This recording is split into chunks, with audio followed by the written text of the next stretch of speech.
freestanding stone structure in the entire world. By freestanding, I mean there's no internal support structure or rebar or anything like that. It's just very big stones placed very carefully one on top of the other, just like the pyramids over in Egypt. But construction began on the monument in 1848 and continued along until 1856 when donations ran out, leaving about a 160-foot stump in the middle of the D.C. skyline. Mark Twain called it the Great Chimney of Washington. Well, the Civil War came and went, and in 1879 construction resumed again, but by that time the stone in the quarry had been exposed for so long that it kind of changed a shade darker, which you can see about a third of the way up on the monument. It was finally finished in 1884, and thousands of people came out to see the grand opening. Men were allowed to ride the steam-powered construction elevator up to the top, but it was deemed to be too unsafe for women and children, so they got to enjoy the 893 stairs all the way up to the top.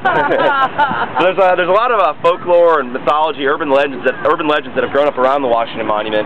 But one of my favorite stories is the story of Steve Brodie.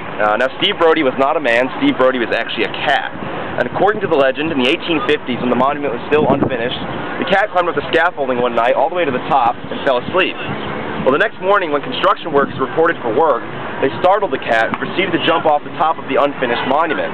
However, instead of plummeting to its death 160 feet below, witnesses say the cat actually spread out its arms, flattened its back, and glided to the ground much like a flying squirrel would.